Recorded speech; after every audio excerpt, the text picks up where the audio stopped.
yo creo que siempre es bueno repasar un poco para no perder la perspectiva de cuál es la lógica, cuál es la filosofía de cómo nosotros miramos los sistemas, el RP o el sistema contable o los utilitarios, entre comillas, tributarios que tenemos. Que obviamente que desde la perspectiva de los negocios, los hechos económicos uno los puede mirar de distintas perspectivas. En realidad es más de dos, pero en particular nos interesa desde dos perspectivas. Una desde la perspectiva contable, que es el registro de los hechos económicos para obtener los estados financieros. Tal como está acá eso, están los hechos económicos, como por ejemplo una compra de un activo fijo, para ser más concreto, más acotado al tema que nos convoca hoy día. Compramos un activo fijo, una maquinaria importante. Obviamente que esa máquina, ese hecho económico, lo vamos a llevar, esta compra en la maquinaria, lo vamos a llevar al proceso contable, que es el registro, el análisis, la valorización, aplicando las normas que corresponden. En este caso, la NIC 16. ¿Ya? Entonces, la NIC 16 nos indica qué entendemos por activo fijo, cómo debemos contabilizarlo, cómo se valoriza y cuáles son los tratamientos posteriores a la fecha de cada cierre. Y a través de este proceso contable, que se hace en el sistema y uno aplica la norma, obtiene después los estados financieros, que en particular en norma de FRS son cuatro. El estado de situación financiera o balance general, el estado de resultados, prospectivo y el estado de cambio en el patrimonio. La semana pasada hicimos una actividad justamente del estado prospectivo, que también lo tenemos incorporado en nuestro sistema. Pero desde la perspectiva tributaria, los hechos económicos tienen una mirada distinta. El mismo hecho económico, la misma compra, tiene una mirada distinta.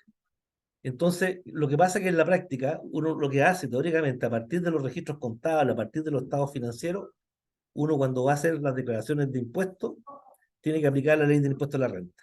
Porque estamos hablando obviamente de las declaraciones anuales de la renta.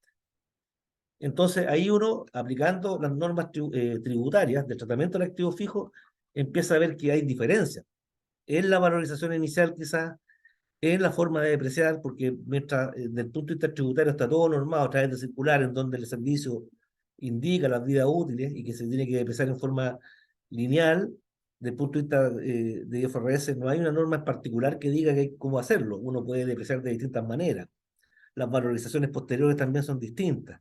Entonces, a través de estos ajustes, partiendo de los estados financieros que están los hechos económicos registrados, de acuerdo a normas de IFRS, tomando en consideración la ley de la renta, uno hace los ajustes correspondientes a los activos fijos en particular y obtiene el capital propio tributario, que es muy probable que la valorización del activo fijo del punto de vista financiero sea distinto al punto de vista tributario, y eso tiene un impacto en el capital propio tributario, porque el capital propio financiero va a ser distinto que el capital propio tributario, y obviamente que eso tiene una repercusión también en la renta líquida, que va a ser distinta a la utilidad financiera. ¿Ya? ¿Para qué vamos a hablar? Les dejo igual la idea, la próxima semana, si no me equivoco, viene un webinar sobre los famosos impuestos diferidos, que nacen a raíz de esto, ¿ya? Las diferencias entre bases tributarias y financieras. ¿Ya? Entonces, bueno, y ahí tenemos justamente lo que estábamos hablando, las diferencias, y eso lo vamos a ver el próximo webinar, estamos dejando los invitados desde ya, porque ahí vamos a hablar sobre qué pasa cuando estas diferencias son temporarias y ahí se producen los famosos impuestos diferidos. ¿Estamos?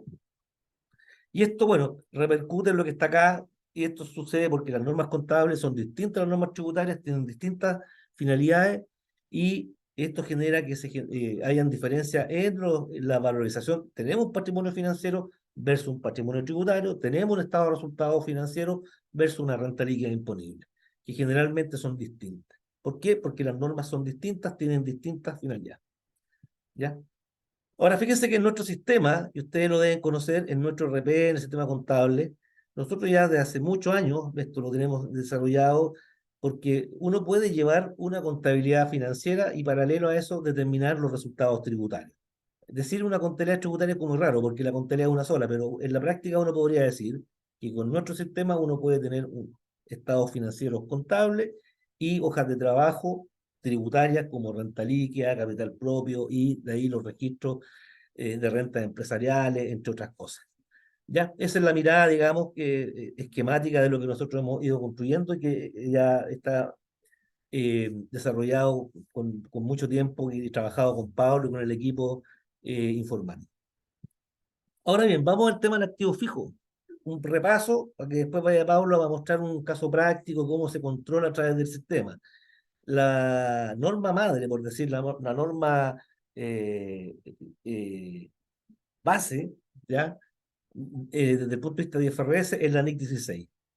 Ahí está el tratamiento contable de lo que la norma habla de propiedades, plantas y equipos, que nosotros conocemos como activos fijos.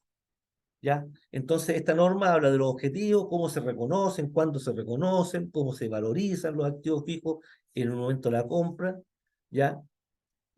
Y también, como sabemos, algo que es interesante en normas de IFRS es que las normas de IFRS permiten, es una opción, no es una imposición, eventualmente valorizar a la fecha de cada cierre los activos fijos a valor de mercado, a valor razonable. Ya que en la práctica uno lo que más ve asociado a esto son los terrenos, edificios, que generalmente las empresas deciden valorizar los valores de mercado. El resto de activos fijos no vale la pena, porque cuando uno decide aplicar la política de revalorizar el activo fijo, lo que uno espera es que vaya creciendo el patrimonio. Entonces, si yo tengo computadores, que son activos fijos, y los voy a llevar a valor razonable, la verdad que en vez de valorizarlo, aumentar el patrimonio, lo que va a ir pasando es que se va a ir depreciando, más que depreciando, perdón, deteriorando, ese es el concepto, porque claro, los computadores uno los saca de la fábrica, de la tienda y ya valen muy poco, entonces generalmente no va por ahí el tema va por los terrenos y edificios que sin lugar a dudas sí tienen valores de mercado que van al alza y obviamente que en la medida que yo voy revalorizando a final de año, eso tiene un impacto en el patrimonio. Y al tener mejor patrimonio, tengo una mejor performance para pedir crédito, etcétera, etcétera. ¿Ya? Entonces, esta NIC 16 es la columna es la vertebral de las normas IFRS en cuanto al tratamiento del activo fijo. ¿Ya? Aquí estoy mirando Aquí también es importante, esta norma indica qué es lo necesario activar como parte del valor inicial del activo fijo, cómo depreciar. No dice, la norma no habla de vidas útiles ni impone modelos de depreciación. ¿Ya? Desde el punto de vista financiero, las empresas deciden cómo depreciar. Puede ser por unidades producidas, kilometraje recorrido, eh, depreciaciones creciente, decreciente o lineal también. A diferencia de la norma tributaria que señala taxativamente cómo tiene que depreciar la empresa y cuál es la vida útil de los bienes. Ahí uno no puede salir, ¿ya? Claro, ¿por qué? Porque desde el punto de vista del legislador lo que le interesa es que la empresa haga lo que en teoría sea más fácil controlar para para el fiscalizador.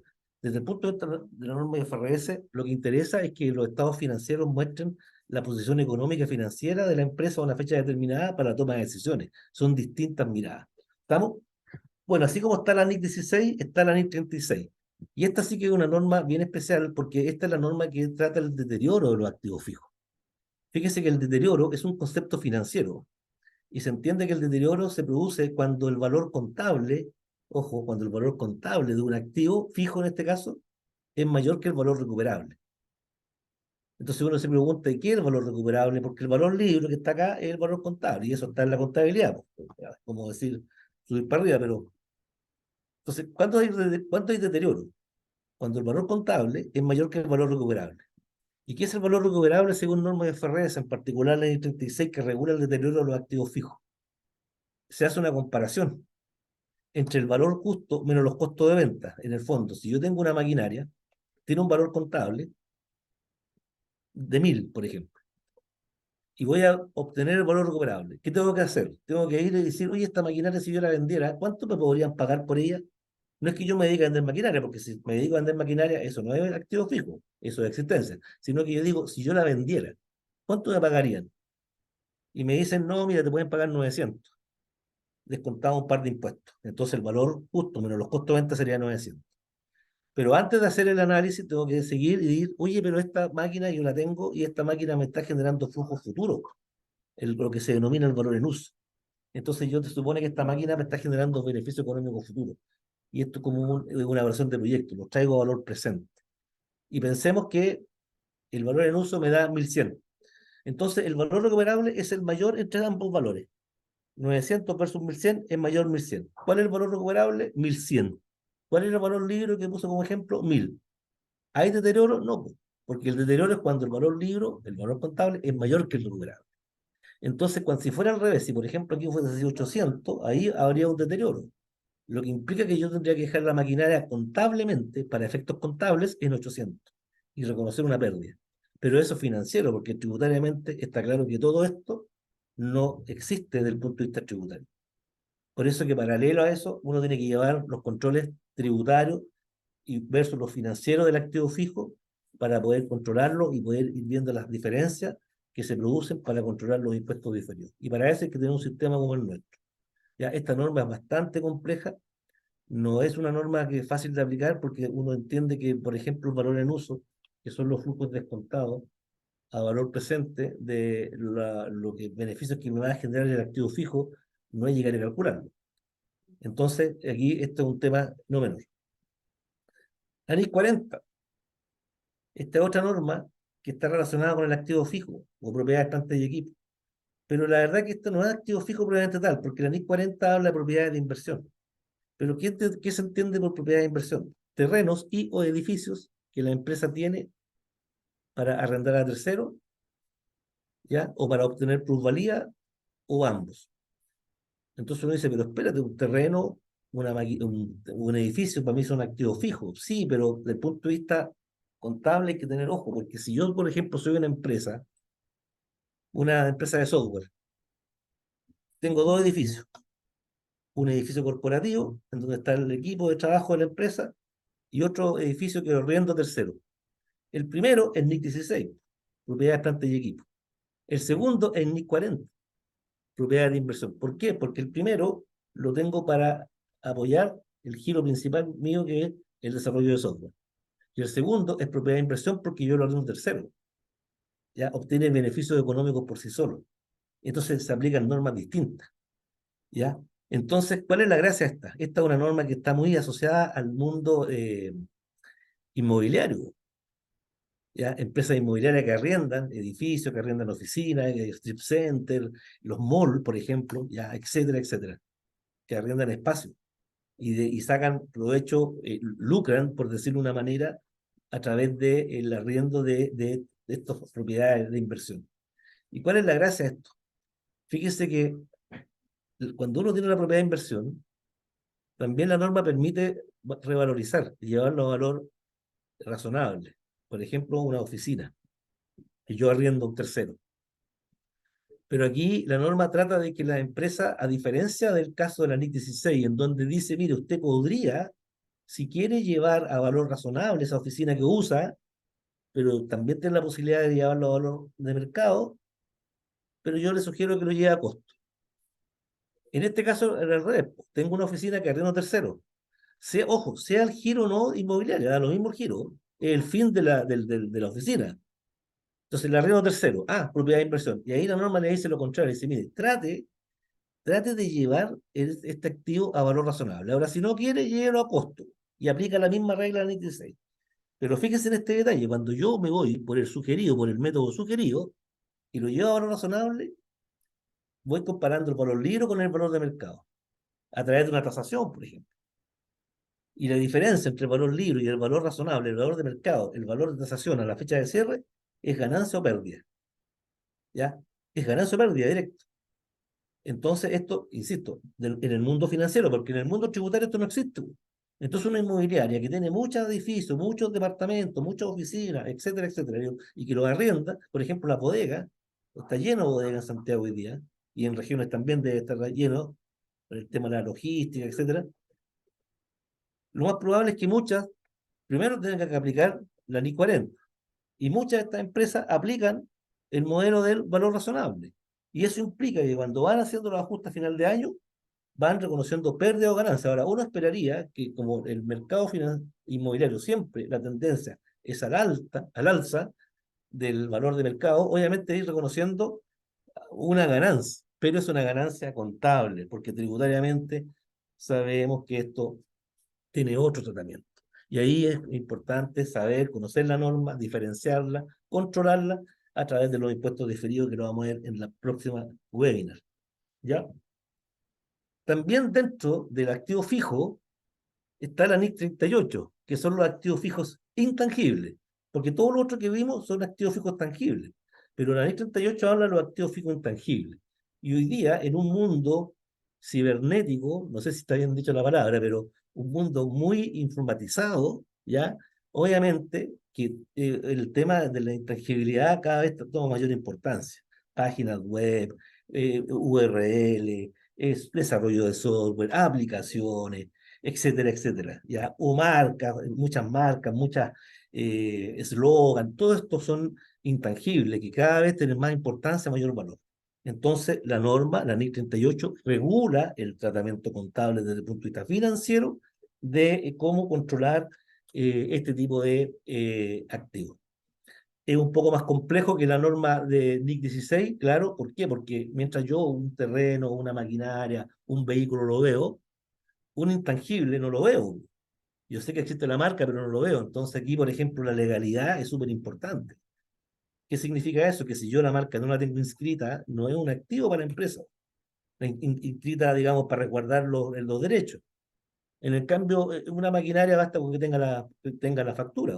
Es más, la maquinaria capaz que ni sea mía, sea de la matriz y que me la prestó. Pero yo la veo, la máquina está ahí. En cambio, un intangible, una marca, un derecho, un software, etcétera, si yo no lo tengo controlado, ya sea legalmente o a través de, en un caso de un software, bueno, el software también podría eventualmente también controlarlo a través de la inscripción en algún registro de propiedad. Si no lo tengo controlado, lo puedo perder en cualquier momento. Entonces, esta norma es bastante más compleja y requiere de mayores elementos de juicio, de análisis. ¿Ya? Un tema no menor, en el caso de los intangibles, lo que está acá, los famosos activos generados, los intangibles generados internamente. Investigación versus desarrollo.